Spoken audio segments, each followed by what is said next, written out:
This person was sexually harassing me for years. He was claiming, that he had multiple young black men on the payroll, and they just had to show up when he requested them to be there. Tyler Perry's origin story is practically a Southern folk hymn, a kid scribbling in the margins of poverty, staging plays in ragtag community theaters, folding roadside heartbreak into blockbuster feel-good melodramas. Those tales, I slept in my car, now I own a studio the size of Disneyland, inspired millions who saw a mirror in his struggles. Yet June 2025 rewrote the melody. First, sun-drenched yacht shots captured Perry lounging beside Bryan Tanaka, Mariah Carey's on-off partner. Instantly, timelines erupted. Was this friendship? A summer fling? Evidence that the mogul, champion of hetero Christian virtue, was living another life off-camera? The sea spray frenzy was still cresting when actor Derek Dixon unsealed a $260 million lawsuit accusing Perry of converting career mentorship into coercive intimacy. Screens nationwide pinged as news alerts stacked like dominoes. Fans gasped. Critics muttered, finally. And everyone who ever quoted Madea's punchlines had to decide how loudly they'd hum along if the tune turned sour. There's nothing inherently scandalous about two celebrities chartering a boat. Yet context turns saltwater into gasoline. Bryan Tanaka isn't just a backup dancer who made good. His name trends anytime Mariah Carey blinks twice. So when paparazzi drones snagged panoramic shots of Tanaka clinking champagne flutes with Perry off the Amalfi Coast, rumor engines revved. Twitter threads dissected body language like courtroom exhibits. Look at the elbow angle. Totally intimate vibe. TikTokers stitched slow-motion zooms, overlaying rainbow-era ballads, pushing the secret romance narrative past 6 million views in 48 hours. LGBTQ+ blogs noted how Pride Month hashtags piggybacked the shots, framing Perry as a potential closeted icon. Meanwhile, conservative talk shows clutched pearls over Hollywood hypocrisy. Was it proof?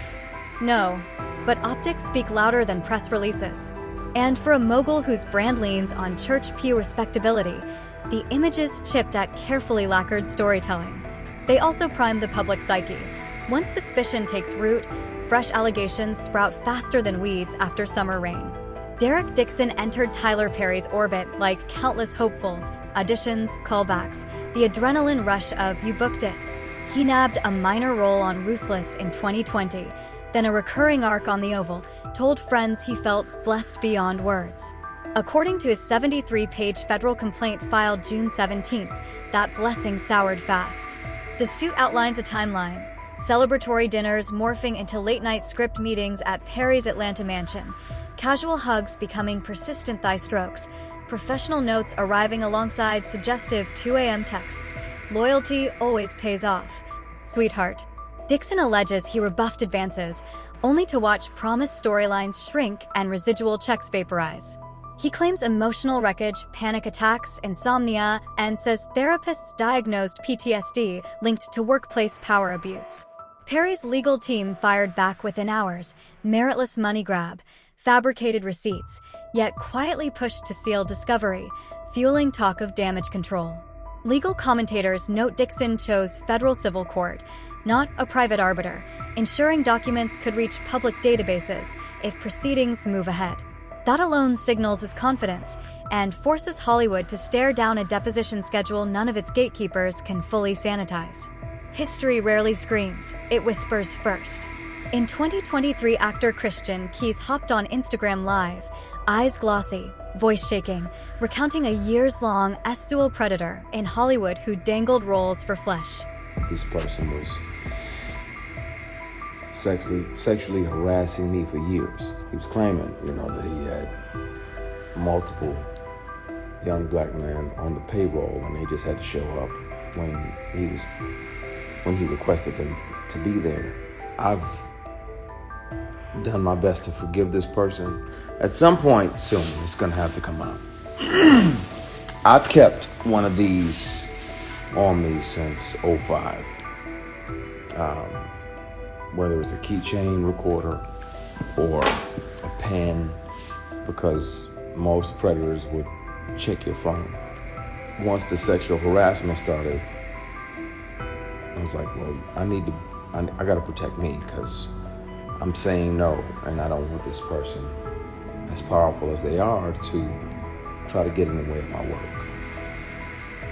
So I started recording. So I have them offering me money to take my clothes off. The difference is, the wonderful thing about confidentiality agreements and non-disclosure agreements is that they can't prevent you from turning all of those things over to the police, because sexual harassment is a crime, attempted sexual assault is a felony. Tams, you literally just asked, why do we as black people have to deal with that? But sometimes it's our own people. Sometimes it's our own heroes. I'm good. God got me, because he was watching when I was offered these opportunities and I didn't say yes. I didn't sell my soul or my ass. This person is a predator, and he's one of several. He never dropped the name, but internet sleuths connected dots, production credits, casting overlaps, cryptic tweets. Keys talked of carrying a pen recorder because predators check your phone, replayed audio of a powerful male promising bags and billing if Keys surrendered bodily autonomy. The story spiked briefly, then fizzled, buried under award show gowns and superhero trailers. No lawsuit materialized, no mainstream outlet risked libel. But when Dixon's filing hit, Keys' archived live returned like a ghost reawakened. TikTok lawyers stitched side-by-side transcripts, identical compliments, mirrored pressure tactics, same hush money undertones. Suddenly, the timeline looked less like isolated thunderstorms, more like a brewing hurricane line visible on Doppler radar. Tyler Perry has spent decades testifying about childhood horrors, beatings so vicious he once considered ending his own life. Early M*gestation he recounted on Oprah. Therapeutic transparency? Absolutely. Yet psychologists warn, narrating trauma isn't synonymous with healing it. Studies from Harvard's Department of Psychiatry suggest unresolved victimization, when coupled with rapid social elevation, can mutate into entitlement schemas, deep-seated beliefs that the world owes recompense for past pain. If fandom applauds every reclamation tale you spin, boundaries can blur, admiration becomes assumed consent, rejection feels like betrayal of your redemption arc factor in isolation, private islands, insulated writers' rooms, 800-acre studios, and the distortion intensifies. That lens reframes alleged persistence after Dixon's no. It recasts Tanaka yacht optics as perhaps more than midlife freedom. Maybe it's unmasked craving after decades of self-censorship. None of that absolves misconduct. It does, however, map a psychological breadcrumb trail from wounded child to potentially harmful adult, one Hollywood has trod before. Cosby, Weinstein, a dozen lesser-known showrunners quietly fired, but never front-page named. Flashback. 2014 Christmas week press blast. Perry's longtime partner Jalila Bekele gives birth to son Aman. Tabloids beam at a wholesome Hallmark tableau. Billionaire raconteur, humanitarian model, bouncing baby boy. Yet industry blogs murmured, contract couple, claims stoked by leaked emails alleging Bekele simultaneously dated nightlife impresario Ronnie Madra. Photos surfaced of Bekele and Madra at art galas while Perry was on location. The heart of the rumor wasn't infidelity, it was optics. For a faith-forward fanbase, a stable hetero family steals trust. It positions the filmmaker as preacher, not provocateur. Meanwhile, any same-sex romance, whether real or rumor, threatens that covenant. Thus, if the Dixon allegations draw lines to same-sex pursuits behind closed doors, they don't simply allege misconduct. They threaten the carefully painted mural of Perry's public witness. Scroll Facebook groups titled Mothers Who Love Madea, and you'll find prayer hands flooding comment threads. Let's lift our brother in Christ. Nobody's perfect. God can restore. Tyler Perry has reached out to me many times over the years and attempted to silence me and offered me money. Oh, yes. Oh. I don't need Tyler Perry's money. Why? I'm not ashamed of who I am, and he shouldn't be ashamed of who he is. For many 50-plus churchgoers, Perry's films offered comedic balm after work weeks heavy with racism and rent worries. They see him as family. Younger Black Twitter, meanwhile, fires off #BelieveVictims and posts memes of Madea locking Tyler out of his own studio gates. Gen Z YouTubers drop 30-minute video essays dissecting parasocial loyalty and cognitive dissonance. Can we clown Shanina but defend Perry? LGBTQ plus creators debate whether outing a possibly closeted man, even if allegations prove, counts as harm or catharsis. The conversation fractures along faith, generation, and activist lines. Yet the noise itself is new. 10 years ago, the shield of congregational loyalty might have muted dissent entirely. 2025's digital megaphone ensures every fan crisis contains multitudes, and algorithms push the most explosive takes top feed, leaving nuance to scroll-fatigued fingers. Power in Tinseltown isn't just who you know, it's who you can muzzle. Studios bake non-disclosure clauses into call sheets, label hush money, consulting fees, and hire crisis management assassins who script apology videos before scandals even trend. Perry's empire is uniquely self-contained. He writes, directs, produces, and distributes under one corporate roof. That monopsony over opportunity amplifies fear. Agents quietly warn clients, cross TPS, and your headshot slides to limbo.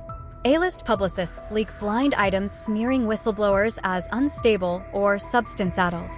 Entire craft unions rely on TPS paychecks for rent. Disrupting that flow feels like betrayal, not courage. This machinery explains why Dixon's filing, public, detailed, unsealed, slammed like a gong. If Discovery drags emails, security cam archives, or internal HR memos into daylight, the silent pipeline springs leaks. And once leaks start, rival studios, press stringers, and even old assistants with axes to grind jump at the chance to flood the valley. Legal strategists sketch 3 scenarios. Scenario 1.